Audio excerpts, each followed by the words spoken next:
मैं पिछले आधे घंटे से उस सुर्ख गुलाब जैसी लड़की को देख रहा था जिसने सुर्ख रंग का सूट पहना हुआ था और वो वाकई गुलाब का एक फूल लग रही थी। अपने लंबे कद और खूबसूरत चेहरे के साथ वो हिरनी जैसी निगाह वाली, जैसे कोई कयामत थी। मेरी उम्र 21 साल थी और आज मेरे बड़े भाई की शादी थी।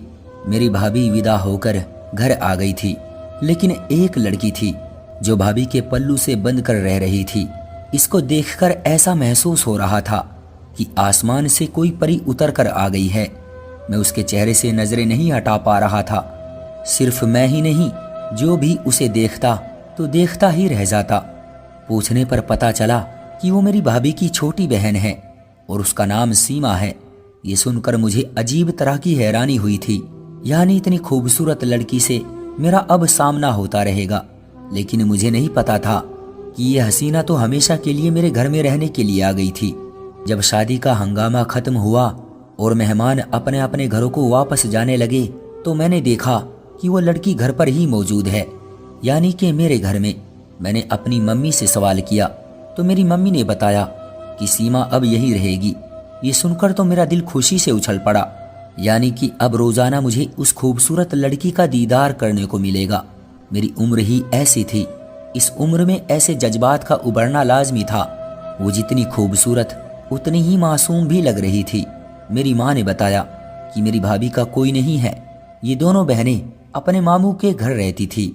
लेकिन तुम्हारी भाभी की ख्वाहिश थी कि उसकी छोटी बहन शादी के बाद उसके साथ ही रहेगी। मुझे भी इसमें कोई बुराई नजर न आई। अच्छी बच्चियां हैं दोनों।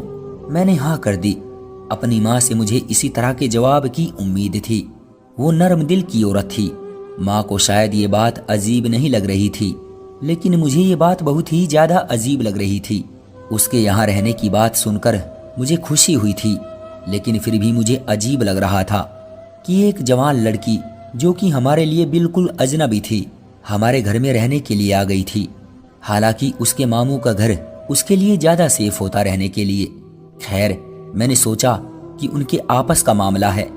इस तरह वो लड़की हमारे घर में रहने लगी और मेरा भाई अनिल बहुत खुश नजर आने लगा था। अजीब बात तो ये थी कि अपनी पत्नी से ज्यादा मेरा भाई अपनी साली के साथ ज्यादा वक्त बिताया करता था। भाई और भाभी अगर कहीं दावत पर जाते तो सीमा एकदम से तैयार होकर उनके साथ चली जाती।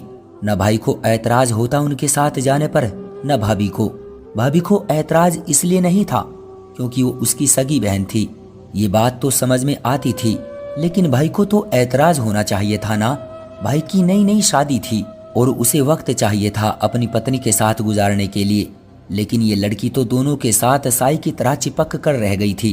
भाभी को उस घर में आए हुए 1 हफ्ता हो चुका था। मैं उसे जितना मासूम समझ रहा था वो उतनी मासूम नहीं थी। मुझे आहिस्ता आहिस्ता अंदाजा होता जा रहा था। वो मुझसे कोई बात नहीं करती थी, बस मेरी आंखों में देखती रहती थी, वो भी अजीब अजीब सी नजरों से। और जब मैं उसकी तरफ देखता तो वो नजरें दूसरी तरफ कर लेती थी, एकदम से अजनबी बन जाती थी। मुझे समझ नहीं आ रहा था कि उस लड़की को मुझसे क्या परेशानी थी, लेकिन जरूर कुछ न कुछ परेशानी उसे मुझसे जरूर थी, क्योंकि वो मुझे मोहब्बत की नहीं बल्कि अजीब सी नजर से देखती थी। अगर वो हसीना थी तो मैं भी कुछ कम नहीं था। मुझे भी लड़कियां मुड़ मुड़ कर देखती थी, लेकिन उस लड़की की नजरों में कुछ अजीब सा था जिसे मैं समझ नहीं पा रहा था। बात सिर्फ यहाँ तक ही ना रही। उस लड़की ने कहा कि अकेले सोते हुए उसे डर लगता है, उसे भाभी के साथ सोना है, और भाभी ने भी खुशी खुशी उसे अपने कमरे में सोने के लिए इजाजत दे दी। न सिर्फ भाभी बल्कि भाई ने भी कुछ नहीं कहा। इस बात ने मुझे और भी ज्यादा परेशानी में डाल दिया था। ये सब मेरे घर में क्या हो रहा था? वो सारा दिन साई की तरह उन दोनों के साथ रहती थी। ये बात तो समझ में आती थी। दावतों में उनके साथ जाना, हर वक्त मेरे भाई से हंसी मजाक करना, बिना वजह फरमाइशें करना, ये सब नजरअंदाज किया जा सकता था। लेकिन आज जो मैडम ने फरमाइश की थी उसे सुनकर तो मेरा सर चकराने लगा था। एक नए शादीशुदा जोड़े के बीच में सोने की भला क्या तुक बनती थी, और उस पर किसी को कोई ऐतराज भी नहीं था। मैं इस बात पर हैरान था। मुझे अब वो लड़की बहुत अजीब लगने लगी थी। शुरू में मैं उसके जहरीले हुस्न में खो गया था, लेकिन अब जैसे जैसे उसकी असलियत खुलती जा रही थी मुझे उससे घिन आ रही थी। इतनी बच्ची नहीं थी वो, जितना बनने की कोशिश कर रही थी। मेरे घर वाले बहुत ही शरीफ इंसान थे, लेकिन मैं ऐसा बिल्कुल भी नहीं था। वो लड़की दूसरों को बेवकूफ़ बना सकती थी, लेकिन मुझे नहीं। जल्दी मुझे समझ में आ गया था कि उसका इस घर में आने का कोई खास मकसद है। वो बिना वजह इस घर में नहीं आई है। वो चाहती तो अपने मामू के घर भी रह सकती थी। आखिर किस तरह से इस लड़की ने मेरे घर वालों को बेवकूफ़ बनाया। मुझे एहसास हो गया था कि वो कितनी शातिर लड़की है, और शायद वो भी पहचान गई थी कि मैं उसकी असलियत जान गया हूँ। सिर्फ वो लड़की नहीं, मेरी भाभी भी मुझे अब इस खेल का हिस्सा लगने लगी थी। उन दोनों बहनों का क्या मकसद था, अब मुझे ये जानना था। वरना वो अपनी बहन को समझा सकती थी कि नए शादीशुदा जोड़े की अपनी प्राइवेसी होती है, लेकिन बजाय के अपनी बहन को समझाने के, भाभी उसे सेह दे रही थी। शुरू में मुझे लगा कि दाल में कुछ काला है, लेकिन अब मुझे यकीन हो गया था कि यहाँ तो पूरी की पूरी दाल ही काली है। एक दिन मैंने उसे अकेले जाते देख लिया। वो तेज तेज कदम उठाती हुई बाहर लॉन की तरफ जा रही थी। मैंने उसका बाजू पकड़ लिया। उसने मुझसे कहा, क्या बदतमीजी है ये, आपको तमीज नहीं है? तो मैंने कहा कि बदतमीजी तो अभी मैंने की ही नहीं है। जिस दिन तुम्हारी असलियत मैंने घर वालों के सामने रख दी, उस दिन तुम्हें पता चलेगा कि बदतमीजी क्या होती है। मैंने उसकी आंखों में देखते हुए कहा। उसने एकदम से अपना बाजू छुड़ाया और ये कहते हुए वहां से चली गई कि तुम मेरा कुछ नहीं बिगाड़ सकते। उसकी ये बात सुनकर तो मेरा शक यकीन में बदल गया था। मैंने तो बस हवा में तीर चलाया था कि उससे ऐसा कहकर देखता हूँ आगे से क्या जवाब आता है। मेरा तीर सीधा निशाने पर लगा था, यानी कि मैं उसके बारे में जो भी सोच रहा था वो सब सच था। अब उसकी और उसकी बहन की असलियत मुझे घर वालों के सामने लानी थी। मैं फिर प्लान बनाने लगा। अपने दिमाग में सारी प्लानिंग करने के बाद मैं वैसा ही करने लगा जैसे मैंने सोचा था। वो लोग शाम को बाहर घूमने के लिए गए तो मैं भाई के कमरे में आ गया। मैंने खिड़की को इस तरह से खोल दिया था कि देखने वालों को लगे कि ये बंद है, और पर्दा गिरा दिया। अब मैं बाहर लॉन की तरफ से आसानी से उस खिड़की को खोल सकता था। वो लोग रात देर से वापस आए और आते ही कमरे में चले गए। मैं घर की लाइटें बंद होने का इंतजार करने लगा ताकि सब घर वाले सो जाए। रात 12 बजे तक सब सो चुके थे। मैं आहिस्ता आहिस्ता चलता हुआ लॉन की तरफ आया। लॉन में जलने वाला बल्ब मैंने सवेरे ही बंद कर दिया था। मैं इन दोनों बहनों को रंगे हाथों पकड़ना चाहता था। मैंने देखा कि भाई के कमरे की लाइट जो पहले बुझी हुई थी अचानक से रात 1 बजे फिर से जल उठी। मैं समझ गया कि यही मौका है। मैंने आहिस्ता आहिस्ता से खिड़की खोली और थोड़ा सा पर्दा सरकाकर देखा तो सामने का मंजर देखकर तो मेरे जिस्म में से तो जैसे रूह ही निकल गई। ये दोनों बहनें मेरे भाई के साथ क्या कर रही थी, मुझे यकीन नहीं आ रहा था। भाभी तो मेरे भाई की पत्नी थी, लेकिन सीमा तो साली थी। वो दोनों मेरे भाई के साथ कर क्या रही थी, मुझे यकीन नहीं आ रहा था। मैंने अपनी जेब में हाथ डाला ताकि उनकी वीडियो बनाकर उनको रंगे हाथों पकड़कर घर वालों को दिखा सकूं, क्योंकि मैं जानता था कि मेरे माँ बाप, मेरे बहन भाई, कोई भी मेरा यकीन नहीं करेगा। वो सब बहुत ही मासूम थे। वो खुद सबसे अच्छे थे, इसलिए हर किसी को अच्छा समझते थे। मैं थोड़ा अलग माहौल में पला बढ़ा था। बचपन से कॉलेज में रहा था। वहां पर मैंने चालाकियां सीख ली थी जो मेरे घर वालों को नहीं आती थी। मैंने ना सिर्फ चालाकी सीखी थी, बल्कि चालाक इंसानों को पहचानना भी सीख लिया था। मैंने जैसे ही अपनी जेब में हाथ डाला तो देखा मेरा मोबाइल तो है ही नहीं। मैं अपना मोबाइल अपने कमरे में भूल आया था। एकदम से मैं अपने कमरे की तरफ बढ़ा और मोबाइल उठाया, लेकिन जब मैं वापस आया तो मंजर बदल चुका था। उन दोनों ने कमरे की बत्ती बुझा दी थी। हर तरफ अंधेरा ही अंधेरा था, कुछ भी नजर नहीं आ रहा था। मुझे अपने भाई की चिंता होने लगी थी। मैंने सोचा कि मैं दूसरी बार कोई गलती नहीं करूंगा। कल मैं उनको रंगे हाथों पकड़ कर रहूंगा। लेकिन इससे पहले मैं कुछ करता, सीमा समझ गई थी कि मैं क्या करने वाला हूँ। इसलिए उसने ऐसा हंगामा किया कि मेरे ही घर वालों की नज़रों में मुझे ही गिराना चाहा। इससे पहले कि मैं भाई के कमरे की तरफ जाता, वो मेरे कमरे में आ गई। दरवाज़ा खुला हुआ था, मैं लॉक नहीं करता था। वो अचानक से अंदर आई और दरवाज़ा बंद कर दिया। उसे देखकर ही मैं समझ गया था कि वो गलत इरादे से आई है। मुझे देखकर उसने कहा कि तुम हमारी वीडियो बनाना चाहते थे खिड़की से, तुम्हें क्या लगता है कि मैं तुम्हें नहीं देख रही थी? उसकी ये बातें सुनकर तो मैं हैरान हो गया। यानी कि उसने मुझे देख लिया था। कितनी शातिर लड़की थी वो, मेरी सोच से भी ज्यादा। मैंने उससे कहा कि मेरे कमरे से बाहर निकल जाओ, तो उसने कहा ऐसे तो नहीं जाऊंगी, हम तो डूबेंगे सनम, तुमको भी ले डूबेंगे। ये कहने के बाद उसने अपने दाएं बाजू पर हाथ रखा और अपनी शर्ट की आस्तीन फाड़ दी। इसके बाद अपने बालों का जूड़ा खोलकर उन्हें बिखेरा, फिर दूसरी आस्तीन भी फाड़ दी और जोर जोर से चीखना शुरू कर दिया, बचाओ मुझे बचाओ। उसकी इस हरकत पर मैं हैरान हो गया। मुझे उससे इसी तरह की उम्मीद थी, लेकिन वो मुझे जानती नहीं थी। अगर वो चालाक थी तो मैं उसकी सोच से भी ज्यादा 10 हाथ आगे का था। उसकी चीख सुनकर सब घरवाले आ गए थे।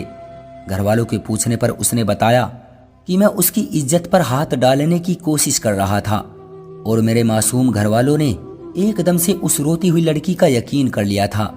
मेरे घरवाले मुझ पर गुस्सा करने लगे और मेरे भाई ने तो मुझे मारना शुरू कर दिया, लेकिन फिर मेरे पापा ने रोक लिया। मेरे पापा ने मुझे कहा कि अभी के अभी मेरे घर से निकल जाओ। मुझे तुमसे ये उम्मीद नहीं थी कि तुम एक अनाथ लड़की की इज्जत पर हाथ डालोगे। इस बच्ची को रहने के लिए जगह नहीं थी, इसलिए हमने इसे घर में जगह दी, लेकिन इसका ये मतलब नहीं है कि तुम उसके साथ इस तरह की हरकत करो। मुझे तुमसे ये उम्मीद नहीं थी। मेरे दूसरे बेटे तो इस तरह नहीं है, लेकिन तुमने शायद कॉलेज में रहकर ये सब सीख लिया। पापा की बात सुनकर मुझे दुख हुआ था। अब मुझे ये मामला संभालना था। मैं पूरे तरीके से फंस चुका था, लेकिन मुझे पता था कि मुझे क्या करना है। मैंने कहा कि ठीक है, आप लोगों को अगर मेरा यकीन नहीं है तो ना करें, लेकिन एक बार अनिल भाई के कमरे की तलाशी मुझे लेने दें, बल्कि आप खुद मेरे साथ चलें। मैं आपको कुछ दिखाना चाहता हूँ। इसके बाद मैं खुद ही ये घर छोड़कर चला जाऊंगा। इतना तो मैं समझ गया था कि वो सारे सबूत मिटा चुकी होगी, लेकिन चोर चाहे कितना ही शातिर क्यों ना हो, कोई ना कोई गलती जरूर करता है। मैं भी उनकी एक गलती को पकड़ने के लिए घरवालों को भाई के कमरे में ले आया। सीमा और भाभी दोनों को यकीन था कि उन्होंने सब कुछ पहले से ठीक कर दिया था, लेकिन एक गलती जो उनसे हुई थी जिसका उन्हें भी अंदाजा नहीं था, लेकिन मैंने वो गलती पकड़ ली थी। मैंने भाई से कहा कि भाई, रात को ये दोनों आपको बेहोश करती है और घर में जितना कीमती सामान है, पैसे जेवरात, एक बैग में डाल कर रखा है। मैंने अपनी आंखों से देखा है कि आपको बेहोश करने के बाद ये सारा सामान बैग में डाल रही थी, लेकिन मैं इन्हें देख चुका था, इसलिए इन्होंने सबूत मिटा दिया।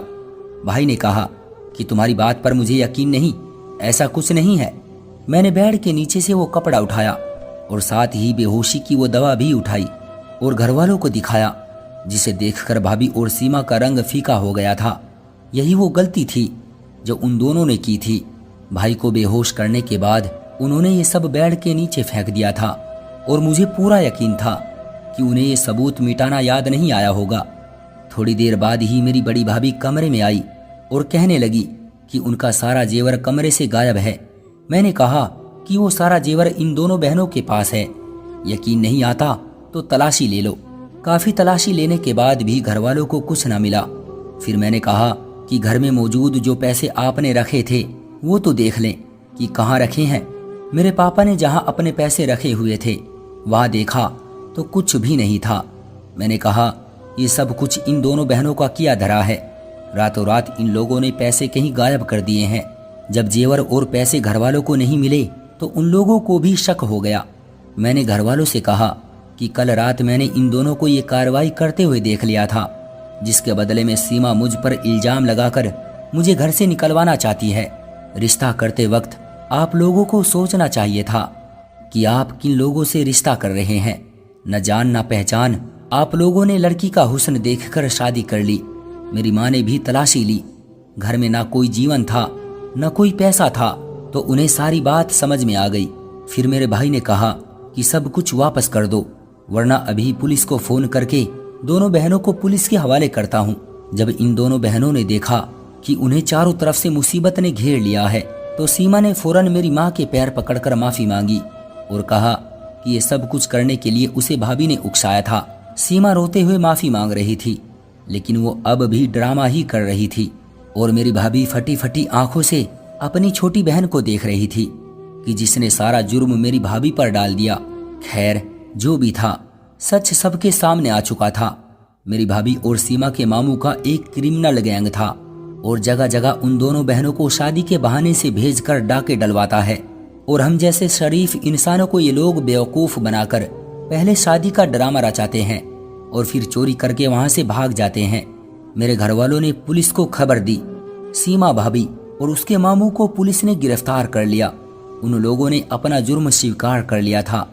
आज इस बात को 5 साल गुजर चुके हैं।